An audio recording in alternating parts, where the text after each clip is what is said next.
Hi friends, నమస్తే. India #1 దర్శకుడు SS Rajamouli దర్శకత్వంలో సూపర్ స్టార్ మహేష్ బాబు నటిస్తున్న చిత్రం వారణాసి.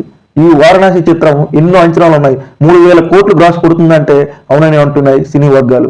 ఎందుకంటే ఈ సినిమా స్టార్ట్ చేసినప్పుడు పెద్దగా అంచనాలు లేవు. మహేష్ బాబు గారికి ఇది తొలి పాన్ ఇండియా సినిమా. ఇది వరకు తెలుగులో విడుదలయ్యాయి, మిగతా లాంగ్వేజ్ లో విడుదలవ్వలేదు. ఈ సినిమా స్టార్ట్ చేసినప్పుడు ఎస్ఎస్ రాజమౌళి బ్రాండ్ బట్టి మహా అయితే ఒక 1000 కోట్లు గ్రాస్ కొడుతుంది. ఎందుకంటే సూపర్ స్టార్ మహేష్ బాబు గారికి ఇది తొలి పాన్ ఇండియా చిత్రం. తెలుగు వారికి మిగతా లాంగ్వేజ్ లో అంతగా మార్కెట్ లేదు.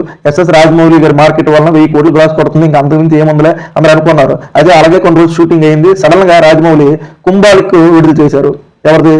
విలన్ది, మన పృథ్వీరాజ్ ఉంది. కుంభాలకు విడుదల చేశారు. ఆ తర్వాత మహేష్ బాబు గారు ఒక గ్లోబ్ టూర్ సంచారి అన్నారు. ఇక చాలు, యూట్యూబ్ ఛానల్ నుంచి మెయిన్ ఛానల్ వరకు కథలుగా అల్లుకున్నారు.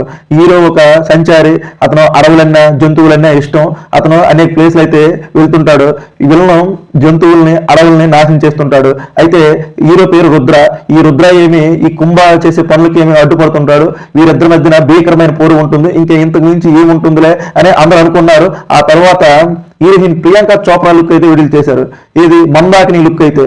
తర్వాత ఏంటి, hero Rudra, heroine Mandakini, villain Kumbha. వీళ్ళ టైటిల్ చూస్తుంటే ఇదేదో మైథాలజీ మూవీలా ఉంది, అసలు ఏంటి అర్థం కావట్లేదని అందరూ అనుకున్నారు. తర్వాత రామోజీ ఫిల్మ్ సిటీలో పెద్ద ఈవెంట్ జరిపి అక్కడ టైటిల్ అయితే అనౌన్స్మెంట్ చేస్తారని రాజమౌళి ప్రకటించారు. ఇక ప్రతి ఒక్క ప్రేక్షకుల్లో ఆతృత పెరిగింది. ఏంటి, రాజమౌళి విడుదలకు ముందు హీరోయిన్ని టార్చర్ చేస్తారు. ప్రమోషన్ చేయాలంటే రాజమౌళి తర్వాత ఎవరైనా. ఇప్పుడేంటి సడన్ గా సినిమా 10% కూడా షూటింగ్ అవ్వలేదు. ఇప్పుడేంటి ఇంత భారీ ఈవెంట్ ఏంటి, ఇంత ఖర్చు చేయడం? రాజమౌళి అనవసరంగా ₹1 కూడా ఖర్చు చేయడానికి ఇష్టపడ్డు. ఇంత భారీ ఈవెంట్ ఎందుకు చేస్తున్నారు అందరూ అనుకున్నారు. అయితే సడన్ గా రామోజీ ఫిల్మ్ సిటీలో వారణాసి అనే టైటిల్ విడుదల చేశారు. అంతవరకు బాగానే ఉంది. టైటిల్ తో పాటు గ్లింప్స్ అయితే విడుదల చేశారు. గ్లింప్స్ చూసిన తర్వాత ప్రతి ఒక్కరు మైండ్ అయితే స్టన్ అయిపోయింది. ఏంటి, రాజమౌళి మామూలు గ్లోబ్ టర్రర్ ఒక సెంచరీ మూవీ తీస్తారనుకుంటే ఇదేంటిది మైథాలజీ పౌరాణికం అన్ని కలిపి ట్రైన్ ట్రావెల్ మూవీ తీస్తున్నాడు అని అందరూ అయితే ఆశ్చర్యపోయారు. ఎందుకు ఇంత భారీ ఈవెంట్ రామోజీ ఫిల్మ్ లో సడన్ గా పెట్టారని ఇప్పుడు అర్థమైంది. ఎందుకంటే ప్రతి ఒక్క డిస్ట్రిబ్యూటర్ కళ్ళల్లో పడాలని.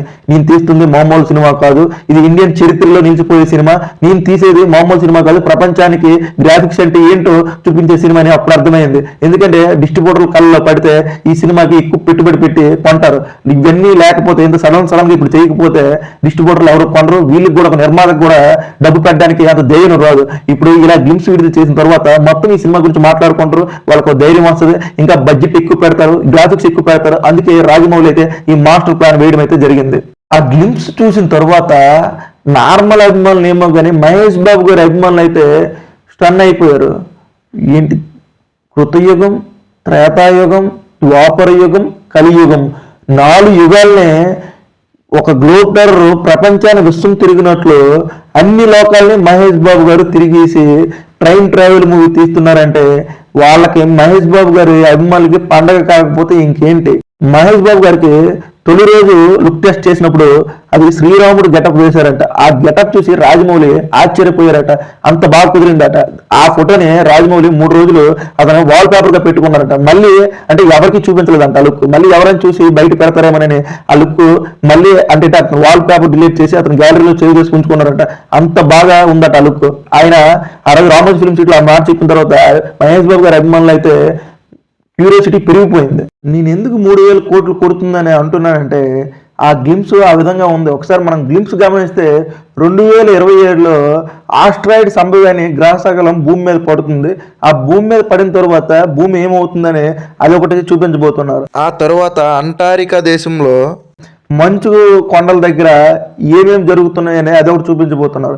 ఆ తర్వాత ఉగ్రకేసరి గృహల్లో ఏ విధంగా ఉంటుందో అదొకటి చూపించబోతున్నారు. ఆ తరువాత మనకి రామాయణంలో ముఖ్య ఘట్టమైన లంక నగరం చూపించి అక్కడ రాక్షసులపై ఎలా యుద్ధం చేస్తున్నారు అనేది అదే ఈ సినిమాకి ముఖ్య ఘట్టం. ఇక ఫైనల్లీ అయితే వారణాసి ఎపిసోడ్ అనేది ఈ సినిమాకి కీలకం. అక్కడ మణికర్ణికి ఘాట్ అయితే మెయిన్గా చూపించబోతున్నారు. ఇన్ని ఉన్నాయి ఈ సినిమాలు, అన్ని యుగాలతో కలిపి ఈ సినిమా ఫైనల్గా వారణాసిలో అయితే ది ఎండ్ చేస్తున్నారు. అందుకే వారణాసి అనే టైటిల్ అయితే ఈ సినిమాకి పెట్టడం జరిగింది. మరి ఇన్ని విజువల్ వండర్స్ ఈ సినిమాలు చూపించబోతున్నారంటే ఈ సినిమా 3000 కోట్లు కొట్టక ఇంకేం కొడుతుంది రాసి పెట్టుకోండి. ఈ సినిమా పక్కా ఇండియన్ చరిత్రలో అన్ని రికార్డులు, ఇప్పుడు వరకు ఉన్న బాహుబలి, పుష్ప, దంగలు అన్ని రికార్డులు అయితే పటాపంచలైపోతాయి. మొన్న రామాయణము హిందీలో రణబీర్ కపూర్ హీరోగా గ్లిమ్స్ అయితే విడుదల చేశారు. ఆ గ్లిమ్స్ చూసి, ఆ విజువల్ వండర్ చూసి, వామ్మో ఇది అన్ని రికార్డులు కొట్టేస్తుందని అనిపించింది. ఆ రామాయణం విఎఫ్ఎక్స్ అయితే వేరే లెవెల్లో ఉన్నాయి. అది కూడా ఇలాగా గ్లిమ్స్ విడుదల చేసి అందరికి డిస్ట్రిబ్యూటర్లకి అర్థమయ్యేలా అది కూడా స్టార్టింగ్ రోజు విడుదల చేశారు. వావ్ అనుకున్నాము. కానీ దానికి మించి అయితే రాజమౌళి అయితే ఈ సినిమాలో పెట్టాడు విఎఫ్ఎక్స్. గ్లిమ్స్ అదిరిపోయింది. సినిమాపై ఓ రేంజ్ ఎక్స్పెక్టేషన్ పెరిగాయి. కానీ ఇక్కడ రాజమౌళి ఒక తప్పు చేశాడు. అదేంటంటే రామోజీ ఫిల్మ్ సిటీ ఈవెంట్ లో మాట్లాడుతూ ఈ వారణాసి టైట్లు మహేష్ బాబు లుక్ 7 గంటలకు విడుదల చేయాలని లక్షలాది మంది జనం మధ్యలో అనుకున్నారు. కానీ అది డ్రోన్ ప్రాబ్లమో మరేంటి ప్రాబ్లమో తెలియదు. కానీ అక్కడ ఈవెంట్ లో 4 గంటలకు అయితే లుక్ అయితే విడుదలైపోయింది. రాజమౌళికి అయితే కోపం వచ్చింది. అతను అనుకున్న విధంగా అయితే విడుదల అవ్వలేదని. రాజమౌళి గారి వాళ్ళ వైఫ్ రమా రాజమౌళి ఆంజనేయ స్వామికి భక్తురాలు. ఇప్పుడు రాజమౌళి దగ్గర అంటుంటుందట, ఏమని ఆ ఆంజనేయరే ముందు నడిపిస్తాడు, అది హనుమానే అన్ని చూసుకుంటాడని అంటుంటుందట. అయితే ఈ రాజమౌళి ఇలా లుక్ విడుదల అయిపోయిన తర్వాత ఆయన దగ్గర అన్నారట, ఇదేనా మీ దేవుడు ఇలా ముందు నడిపించేది, నిజంగా దేవుడు అంటే ఈ విధంగానే చేస్తాడని రాజమౌళి దేవుడిపై అడిగిన మాటలైతే మాట్లాడడం జరిగింది. అయితే ఇద్దరు మధ్య జరిగిన ఆ సన్నివేశం ఇలా లక్షలాది మంది ఈ డిజిటల్ ప్రపంచంలో అయితే మాట్లాడడం జరిగింది.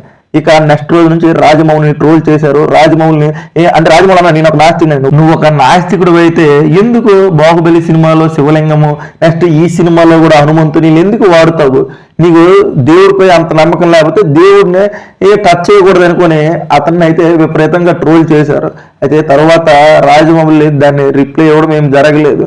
ఇప్పుడు రోజు రోజుకి ఒక హిందూ వాదులు కానీ హిందూ దేవుల్ని ఎక్కువ అభిమానించేది రాజమౌళిని అయితే విపరీతంగా ట్రోల్ చేస్తున్నారు. రాజమౌళి తీస్తుంది మ్యాక్సిమం అంతా దేవుడి సినిమా. ఇక్కడ హిందువుల్ని అయితే కెలకడం జరిగింది. అంటే హిందువుల్ని కాదు, హిందూ దేవుల్ని ఆరాధించే వాళ్ళని అయితే కెలకడం జరిగింది.